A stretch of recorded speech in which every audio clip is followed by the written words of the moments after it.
Good morning, students. So in this video I told you we will discuss about each and every topic in detail. So we will first talk about weather temperatures. Now, how do we measure a temperature of an environment? That we are saying that when it is summer the temperature is more, and we are saying that when the winter the temperature is less.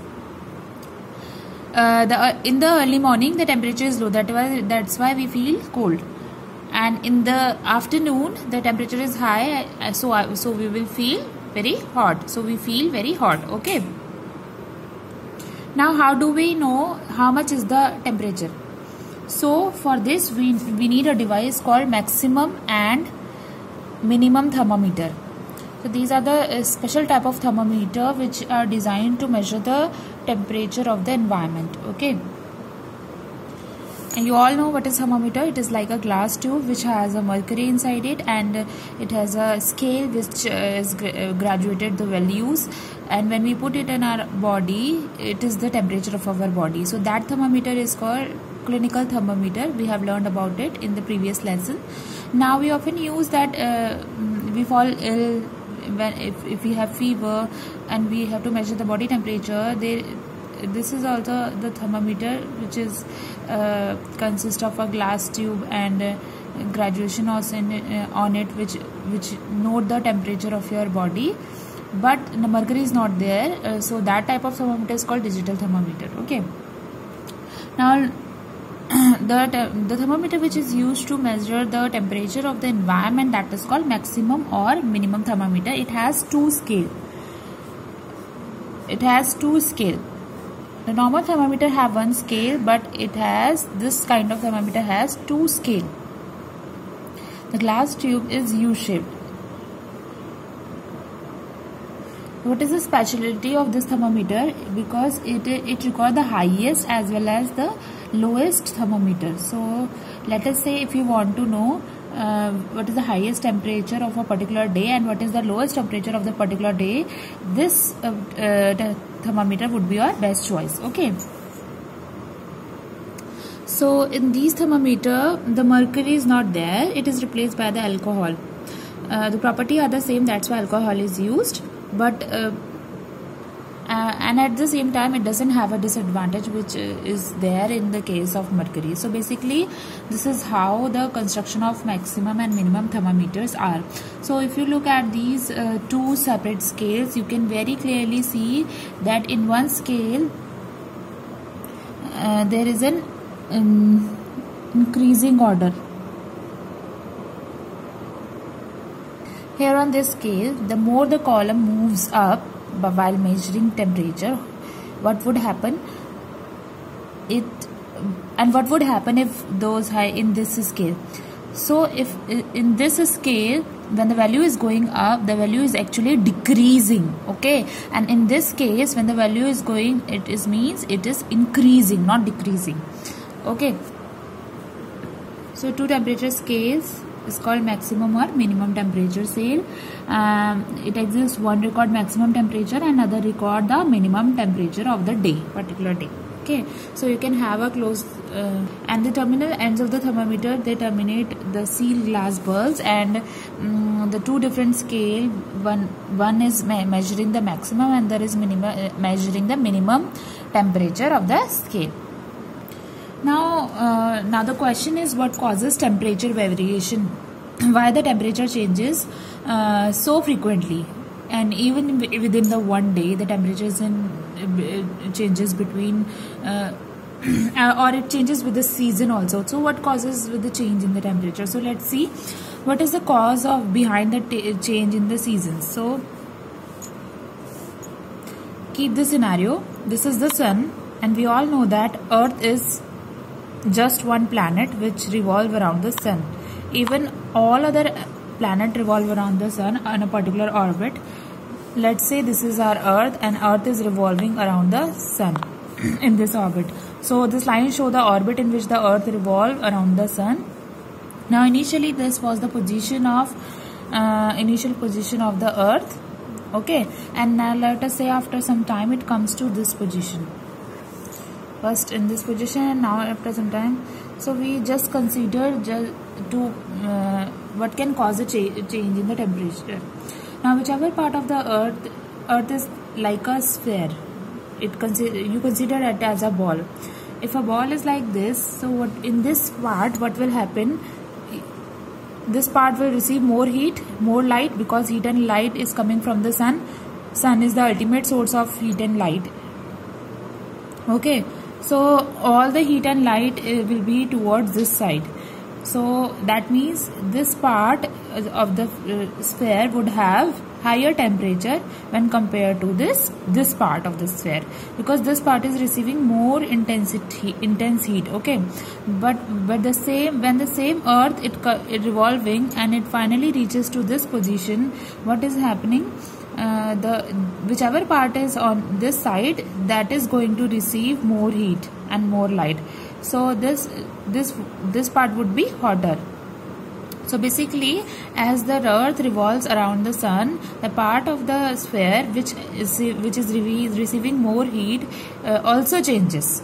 Okay, one thing which you have to be noted, that when earth is revolving around the sun, at the same time earth is also rotating about its own position, about its own axis. So this is an axis of the earth, it rotating about itself. So you can just imagine that it rotate about itself and it is also revolving around the sun. So at every point of time, only a particular part of our earth is receiving the heat and light of the sun. So that part of the earth is having a higher temperature as compared to the other part, and this change in orientation is happening periodically. Okay, because we know that earth is take 24 hours to complete one rotation. So the movement of earth around its own axis is called rotation, and this rotation takes 24 hours to complete. Okay, and that is why we have this day and night. Okay, one cycle of day and night takes 24 hours to complete. Okay, so again, the earth is revolving around the sun, and this is called revolution. And one revolution of earth around the sun take 365 days, which is 1 year. Okay,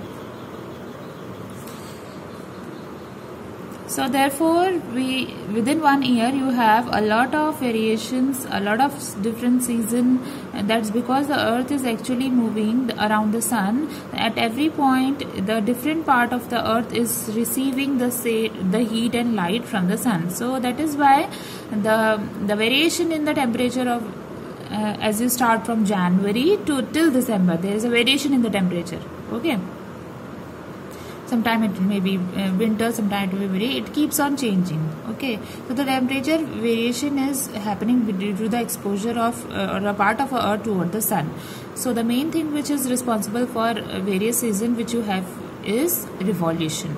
And what causes day and night? The day and night is mainly because of rotation of the earth. Okay, on its own axis. So earth is rotating on its own axis, so day and night happen because of the rotation.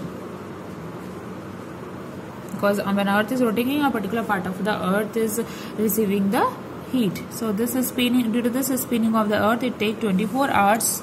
So one spin, to complete one spin, it takes 24 hours. So during that one spin, in different part receive a different heat at a different point of time. So in the morning the temperature is less, and that time the orientation of the earth is such that it is not receiving a lot of heat from the sun.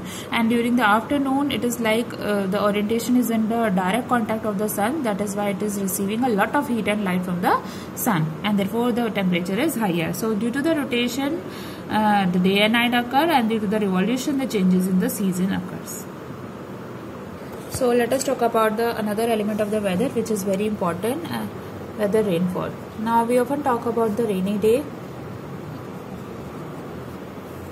So what is the rainfall, and how do we measure the rainfall? How much rainfall is taking place at a particular place? So for measuring the rainfall, we have something called rain gauge. Okay, so this rain gauge helps us to measure the amount of rainfall at a particular place. Okay, now you could have learned in your GK that in general knowledge that which state is receiving the highest rainfall in India, and you would have learned it that Cherrapunji is the place. Which place is receiving higher rainfall? Cherrapunji is the place. And which place received less rainfall? And there has to be something which can measure the accuracy that how much rain is happening at a particular place. Therefore, this rain gauge has been designed. Okay. Now, how do we determine that this much rainfall is less rainfall or any rainfall is a moderate or a high rainfall? For that purpose, we have decided that a range. Okay, so if the rainfall measure come in this range, then it is a moderate rainfall. It come in this range, it is heavy rainfall. So what is that range? So any rainfall, less rainfall, low rainfall or less rainfall would be less than 0.1 inch. Okay, inch per hour. Maybe just kept it like this for a 10-12 hours. Okay, so you have to specify a fixed time, weathering in 1 hour, how much inch is raining. Okay, and if the amount of water is less than 0.1 hour per 1 inch per hour, so it is said to be a low rainfall. For moderate rainfall would be anything in the range of 0 to anything from 0.10 to 0.30 inch per hour, and for heavy would be anything more than 0.30 inch per hour. Okay, so basically with the rain gauge, rainfall amount is described at the depth of a water in the rain gauge which is reaching the ground. So we are actually trying to measure the depth of the water in a rain gauge tube. So this is how rainfall is measured. That is about weather. So we learned that weather is a atmospheric condition which is changing day to day. Now the question is, what is climate? Because a lot of us, we feel that weather and climate look like the synonyms, but actually they are not. Okay, so when you are talk about climate, it is about the weather which has been observed for a particular place for a long period of time. Okay, maybe when we actually study the weather for a 25 or 30 years for a particular place, and then you are arrive to the conclusion that a climate of a particular place is hot or cold or whatever. Okay, so climate is a long term. So when we use a term weather, we are talking about day-to-day changes in the atmospheric condition, and when we are using the word climate, we are talking about the overall atmospheric condition of a particular place from based on the observation from large number of years. Okay, so climate can be defined as a average weather pattern over a long period of time. Okay, so when we say that climate is something like, if we talk about Jammu and Kashmir, so we say that the Jammu and Kashmir has cold climate. Okay, what is that?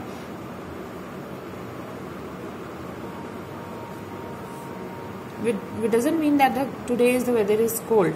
It means that if you look at the average weather pattern of the Jammu and Kashmir, for the most of the time it is cold there. So that is why we are saying that the climate is a cold climate. So generally in Rajasthan also has a hot and dry climate.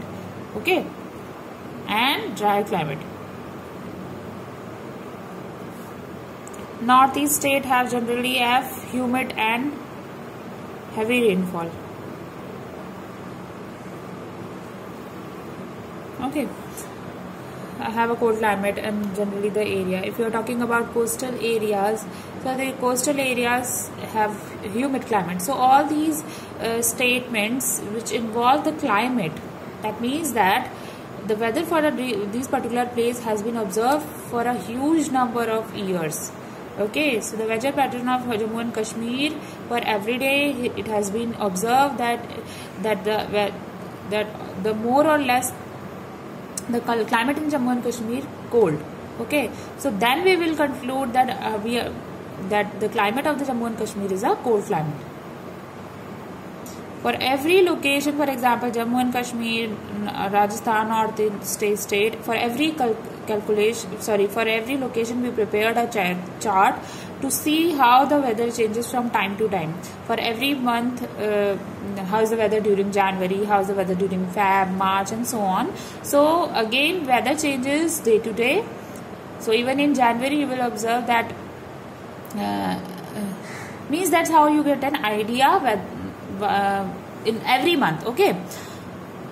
And we see for a past several years, and then we come to the conclusion that the weather is a cold climate, or it is a hot or dry, or it is a heavy rainfall. So climate can be decided based on the weather pattern of a particular place from several years. So now I'm sure the confusion between weather and climate is no more between you people. Okay, so weather is and the confusion between weather and climate is clear. So whenever you're talking about the atmospheric condition of a particular day, it is called weather, and when we are talking about the overall weather pattern of a particular place, it is called climate.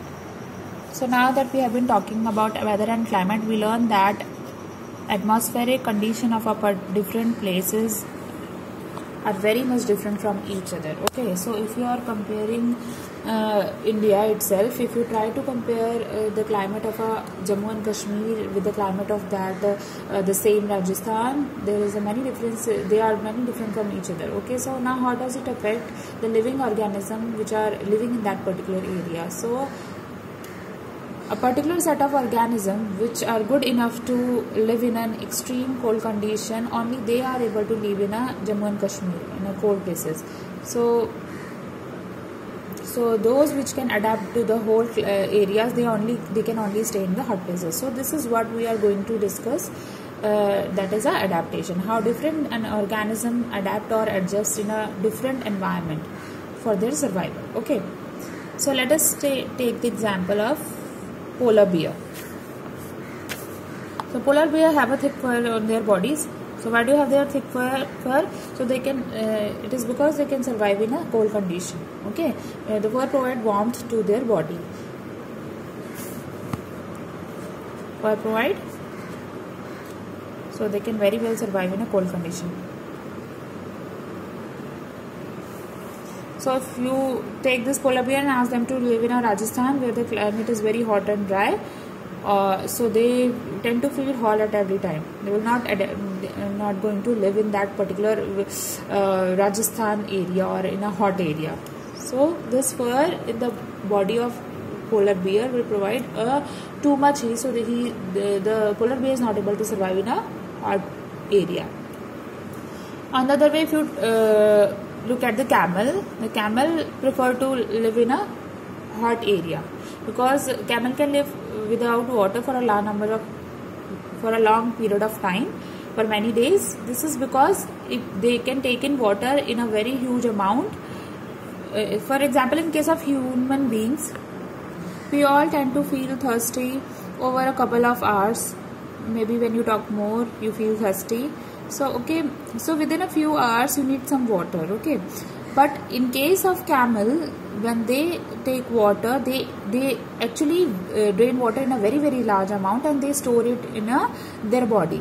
So they can live without water for many days, maybe 14 to 15 days. Okay, and then again when they take water, they compensate for all the previous losses and they take a lot of water. Also, these camels, they have the adaptation, they have a hump to store food. So it also helps them to travel.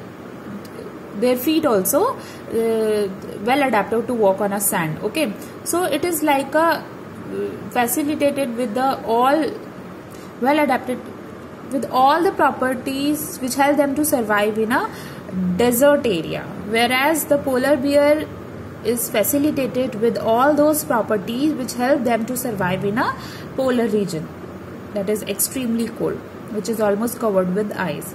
So in a very similar way, different organisms have different adaptation so that they can live in a particular location. So adaptation refers to the feature or habit of an organism to better suit to an environment. Now when we say adjustment and adaptation, it is not only about the physical appearance and physical features, it is also about the behavior of that organism or the habit of the organism, okay, which helps them to suitably live in a particular environment.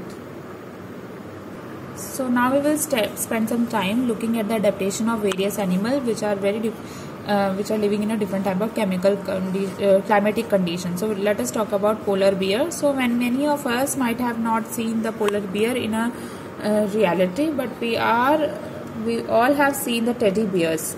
So those teddy bears have been created keeping in mind these polar bears, okay. So these polar bears, they are generally found in the extreme cold climate, polar region. Now do you have an idea about the polar region?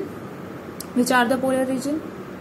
Now when we look at the earth is, as I said, and the entire earth is a sphere which is reached toward both the end, okay. So here comes a line that is called equator, and these are two extreme poles. This part is North Pole and this part is South Pole. So these two extreme parts of the sphere are extremely cold, very very cold. In fact, they are covered with snow throughout the year, okay. So these are the polar region basically. So these polar bear, they are found in polar regions. Now we will see what are the special features which are provided to these polar bears so that they can survive in such a extreme cold climate, okay. So they have thick fur. Fur provides warmth to the body. In fact, many of us in winter we wear a jacket. So this fur provide warmth. That is why we also wear jacket. Now it has white color, and how this white color help them. Now since these regions are completely covered with the snow, so if polar bear are also in white in color, so they kind of getting mixed with the white color of the background, okay. That is, they can protect themselves from our predators, that nobody can catch them or kill them.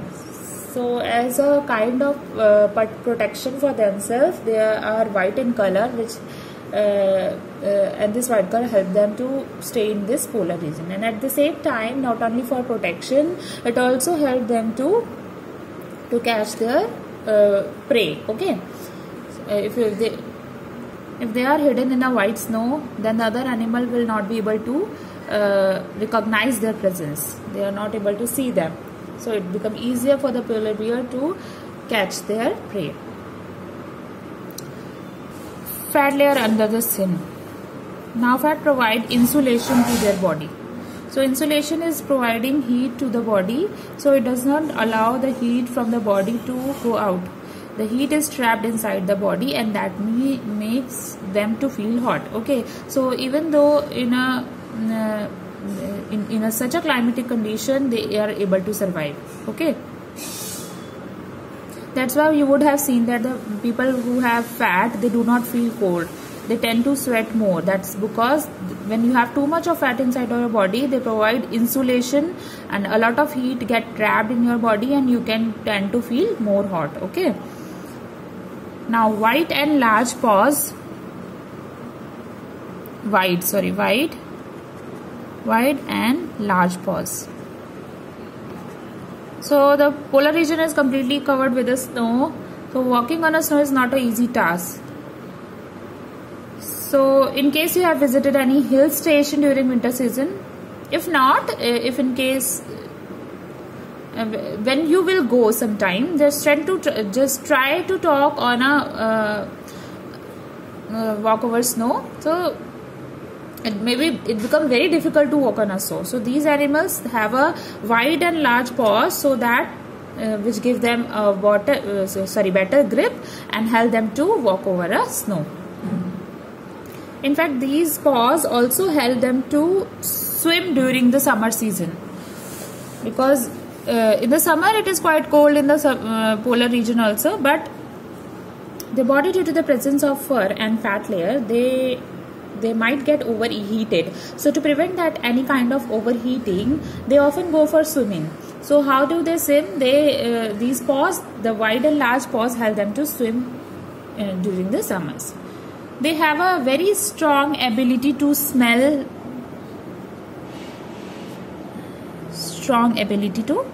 So they can found their prey very easily. And they have small ears. So how this helps? Small ears reduce heat loss. If you have a big loss, the loss of heat from your body will be more. Okay, so in such a cold region, you really do not want to lose your heat from your body. So they have given a small ears. Sharp teeth help them to catch prey and eat them. So in biting and chewing, it helps them. So that's how these are some adaptation due to which the polar bear are able to survive in a polar region. Okay, which is very extremely cold. Okay.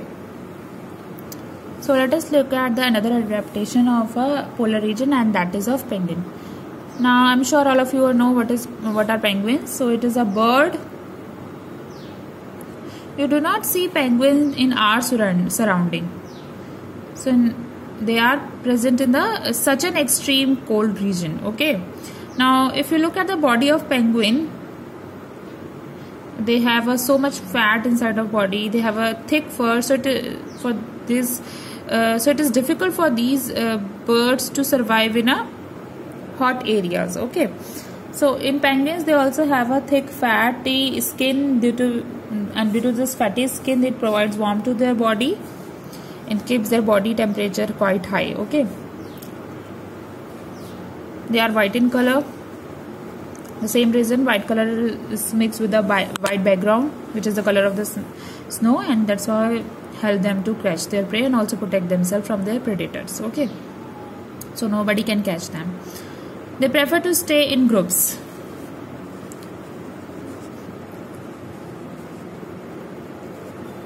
So if you have ever seen these kinds of penguin in your TV, in a Discovery Channel, so you will always observe that they are present they always stay in groups. A lot of penguins stay together, because if a lot of penguins stay together, it provides warmth. Okay. They have webbed feet. Their fingers are not separated. They are joined to each other. That is called webbed feet, and these webbed feet help them to swim with a lot of power, because for swimming you also need some special features. So they have a webbed feet. Streamlined body. Again, streamlined body help them to reduce their resistance of the water while swimming, so that they can swim comfortably in the water. Okay. They can fly underwater. So this is a very special characteristic of penguin. They can fly underwater. That's amazing. And do you know how do they do that? Because of their wings, and they have a shape like flippers. If you look their wings, they look like a flippers, so they can fly underwater. Okay. And at a rate of about 15 meters per hour. So it is quite pretty good. It's amazing. Okay. So this is how the penguin adapted to the polar region. So now I'm going to talk about the adaptation of fishes. So fishes have gills. They have a streamlined body again. They have fins and tails. They are fast swimmers. So these are some of the adaptation of fishes. So let us look at the adaptation of birds. Where do we see birds most of the time? We see birds on a branch of a tree, or they are found as they are flying. Okay. Something special about bird which we notice that they are able to fly. So they have also a streamlined body. So streamlined body means having a narrow ends and it's broad in the middle. This is called streamline. Okay, they have long light feather and their tails to control the direction during fly, turning right and left. Okay, they have lightweight, so due to their hollow bones, the bones of the birds are hollow from inside, so anything which have hollow from inside make them light in weight. So they have a light weight, they are able to move from one place to another, so that also help them to fly from one place to another. Good eyesight. So if you compare the eyes of birds with respect to their body, you will see that their eyes are quite large as compared to their body, because birds are not that big, right? When we compare to that eyes, so most of the time they are flying from one place to another. They really need to have a good eyesight, so they are able to catch their prey. And you will see that they have different types of beaks. So beaks are, so if you talk about parrot, the beak of a parrot, it is curved like of thing. Okay, why it is like this? Because parrots they mostly feed on seeds, so this kind of beak help them to crack the seed. Okay, if you talk about the birds like duck, so duck, like you have seen the flat beak with a tiny hole there, okay, in it. So just because they need a lot of time in the water, so this tiny hole which help them to filtering the water whatever they are eating. Okay, so and the last one, they migrate during unfavorable.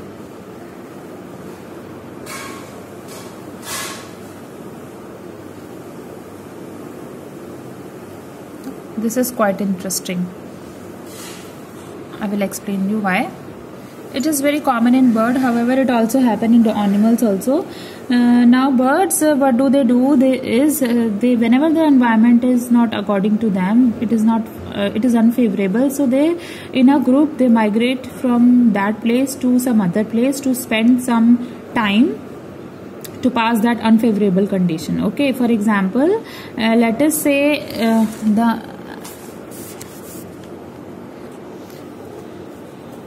we are living in a particular region, and when winter sets in, that means that the temperature become very, very cold. It is very difficult for us or for a bird also to live in that particular place. So the birds, what they can do, they move they moved in a groups to that places which is favorable to them. So they even travel 15 to 16,000 kilometers to get away from that type of climate, and they return back when the condition become good. Okay, so not only birds, fishes, animals, they also migrate. So that is why in some region, in certain season, you would have seen that some birds have came from some other place. They might be new for you. Okay, so this is all about the migration. These are the adaptation of fishes, birds. Now we're gonna talk about the adaptation in elephant in a brief. Okay, because this is not in your course, but I'm telling you. So they have a trunk to reach their food. Okay, so they are quite tall, so how will they reach to the fruit which are located in a ground? So their trunk help them to access the food. They have tusks. They are extremely precious, and therefore it has been seen that the people, for their own benefit, they take out the tusk from the elephant and then manufacture in different types of materials out of it. Okay, so they have large ears. It helps them to cool themselves. So because of its big size, it is an advantage to them, so that small animal are not gonna attack them. Okay, now the adaptation of camels are, this is going to be interesting, because we see that the camel can survive in a dry and deserted areas where there is a lack of water. And it sounds so surprising that a camel can survive without water for as long as 14 to 15 days. That's amazing. Okay, so let's see. They have a large feet. So if you look at the feet of the camel, they are quite large as they walk on a sand. They have bushy eyelashes. There are more hairs in this region, so that the sand do not enter in their eyes. It prevents the sand to enter in their eyes. Nostrils. So if you closely observe the nostrils of a camel, you will see that there is a lining of hair which prevent the entry of the sand. Okay, as I said, that sand all over, so as a wind blow, there is a chances that the sand particle go inside the eyes or in a nostril. So there is a lot of protection because of hairs. Hump. It is used basically to store the food. So whenever there is a scarcity of food, the fat is metabolized to provide the energy. So humps store energy without insulating the body. Conserve water. So the loss of water through urine is also less. There is no sweating in their body, so there is no loss of water. So these are the various ways by which camels can conserve water. So they do not sweat. They have a very concentrated urine. They drain a lot of water and at a one time. Okay, so because of all these, they can conserve water. Okay, and they have a thick coat. This coat provides warmth during the night, because in these kinds of area the nights are very cold and the days are very hot. Okay, so this thick coat provides warmth to them during the night and also help to sweat less. So that's why it conserve the water also. Okay, so these are some of the adaptation of all the animals and birds. Now this chapter is finished, and in the next chapter, that is soil, I will discuss some parts. Okay, and only that part are going to come in your exam. Okay, not the full chapter. So thank you, class.